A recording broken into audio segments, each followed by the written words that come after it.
धर्म में पति पत्नी के रिश्ते को एक पवित्र बंधन माना जाता है जिसकी अपनी मर्यादा होती है। पति पत्नी में से अगर कोई एक व्यक्ति भी इस मर्यादा को पार करता है तो उसे पाप लगता है। इसके अलावा स्वर्ग लोक में मौजूद उसके पूर्वज भी उससे नाराज हो जाते हैं। शास्त्रों में बताया गया है कि शादीशुदा व्यक्ति को केवल अपनी पत्नी के साथ शारीरिक संबंध बनाने चाहिए। अगर व्यक्ति किसी पराई स्त्री के साथ संबंध बनाता है तो उसे पाप लगता है। लेकिन आज हम आपको शास्त्रों में बताई गई एक कथा के माध्यम से उस एक परिस्थिति के बारे में बताने जा रहे हैं जिसके अनुसार व्यक्ति अपनी पत्नी के अलावा भी केवल एक स्त्री से संबंध बना सकता है। इससे न तो उसे पाप लगेगा और न ही उसके पूर्वज उससे नाराज होंगे। प्राचीन समय में एक पराक्रमी और धर्मपरायण राजा हेमराज अपने राज्य में प्रसिद्ध थे। असमयसितनातम उनका राज्य धन धान्य वैभव और न्याय से भरा हुआ था। राजा हेमराज ने अपनी पत्नी रानी माधवी के साथ मिलकर धर्म के मार्ग पर चलते हुए राज्य का संचालन किया। वे दोनों एक दूसरे से अत्यंत प्रेम करते थे और उन्होंने अपने जीवन में पवित्रता, आदर्श और मर्यादा का पालन करने का संकल्प लिया था। राजा और रानी का जीवन आनंदमय था, लेकिन एक समस्या उनके मन में हमेशा बनी रहती थी। वे संतानहीन थे। राजा और रानी के जीवन में संतान का अभाव उन्हें अंदर से कचोटता रहता था। संतान के बिना उन्हें अपना जीवन अधूरा लगने लगा था, क्योंकि एक उत्तराधिकारी का होना किसी भी राजा के लिए आवश्यक होता है। राजा और रानी ने संतान प्राप्ति के लिए कई प्रयास किए। उन्होंने देश के प्रसिद्ध संतों, ऋषियों और ज्योतिषियों से संतान प्राप्ति के उपाय पूछे। रानी ने भी कई व्रत और अनुष्ठान किए, परंतु उनकी गोद सूनी ही रही। दोनों ने मिलकर यज्ञ, तपस्या और तीर्थ यात्राएं भी कीं, परंतु उनके सभी प्रयास व्यर्थ रहे। एक दिन जब राजा और रानी अपने महल में उदास बैठे थे, तब अचानक महर्षि वशिष्ठ वहां आए। ऋषि वशिष्ठ एक महान ज्ञानी और तपस्वी थे। राजा और रानी ने उन्हें अपने दुख का कारण बताया और उनसे संतान प्राप्ति का उपाय जानने की प्रार्थना की।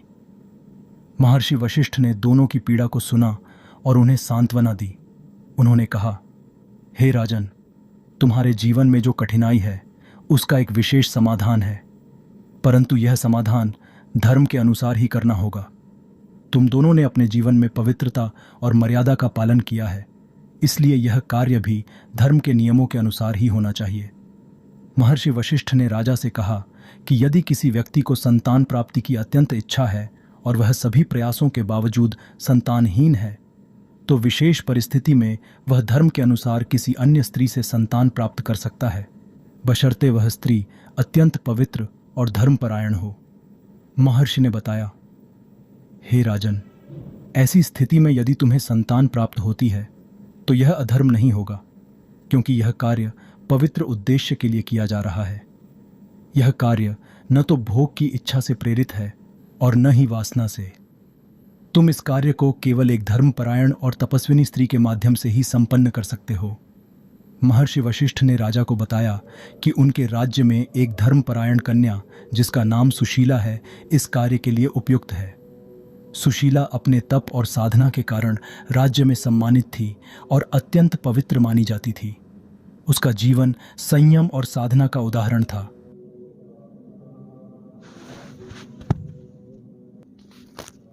महर्षि वशिष्ठ ने राजा से कहा, राजन, सुशीला एक तपस्विनी है और उसने अपना जीवन धर्म की सेवा में अर्पित किया है। उसके साथ इस विशेष परिस्थिति में संबंध बनाने से न तुम्हें पाप लगेगा, न ही तुम्हारे पूर्वज नाराज होंगे। रानी माधवी की सहमति।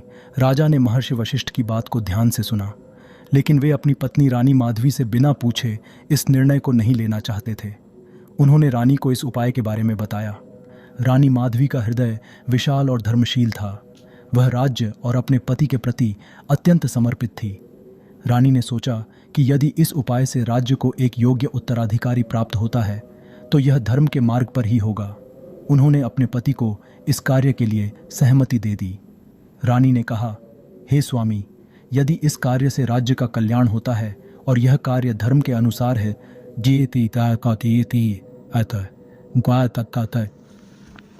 कि तुम्हें यह मैं इस पाती हूँ। पवित्र अनुष्ठान की तैयारी। महर्षि वशिष्ठ की उपस्थिति में अनुष्ठान का आयोजन किया गया। इस अनुष्ठान में राजा और तपस्विनी सुशीला ने भाग लिया। यह कार्य पवित्रता और मर्यादा के साथ किया गया था। राजा और सुशीला ने इस कार्य में किसी प्रकार की वासना या भोग की भावना नहीं रखी, बल्कि इसे केवल संतान प्राप्ति और राज्य के भविष्य के लिए किया गया। महर्षि वशिष्ठ ने इस पूरे अनुष्ठान की देखरेख की ताकि किसी भी प्रकार की अनुचितता न हो।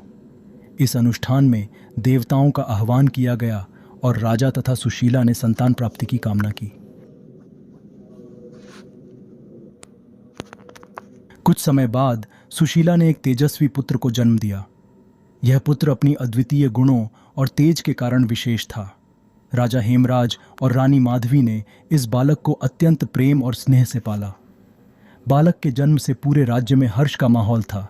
प्रजा ने इस बालक को राज्य का भावी उत्तराधिकारी माना और उसकी सुरक्षा तथा शिक्षा का दायित्व राजा और रानी ने अपने कंधों पर लिया। पूर्वजों का आशीर्वाद। राजा के पूर्वज भी इस पूरे कार्य से प्रसन्न हुए। उन्होंने अपने सपने में आकर राजा से कहा, हे राजन, तुमने धर्म का पालन किया है और धर्म की मर्यादा का उल्लंघन नहीं किया। तुम्हारा यह कार्य पूर्णतः पवित्र था और हम सभी पूर्वज तुम्हारे इस कार्य से प्रसन्न हैं। तुम्हें किसी प्रकार का पाप नहीं लगेगा। पूर्वजों का आशीर्वाद प्राप्त होने के बाद राजा और रानी दोनों अत्यंत प्रसन्न हुए। उन्हें यह विश्वास हो गया कि उन्होंने धर्म के अनुसार ही कार्य किया है और इस कार्य से उनका धर्म नष्ट नहीं हुआ है। उनके जीवन में संतान के आगमन से सुख और संतोष का संचार हुआ। कथा का निष्कर्ष। यह कथा हमें यह सिखाती है कि जीवन में कभी कभी विशेष परिस्थितियां आती हैं जिनमें धर्म के नियमों का पालन करते हुए एक उचित निर्णय लिया जा सकता है। यह पवित्र और मर्यादित कार्य केवल संतान प्राप्ति और राज्य के कल्याण के लिए किया गया था। राजा हेमराज और रानी माधवी ने धर्म का पालन करते हुए यह कार्य संपन्न किया और राज्य को एक योग्य उत्तराधिकारी प्राप्त हुआ। इस कथा के माध्यम से यह संदेश दिया गया है कि धर्म का पालन करते हुए कठिन परिस्थितियों का सामना कैसे करना चाहिए। जब मनुष्य धर्म और मर्यादा के मार्ग पर चलता है, तब उसे किसी प्रकार का पाप नहीं लगता और उसके पूर्वज भी प्रसन्न रहते हैं।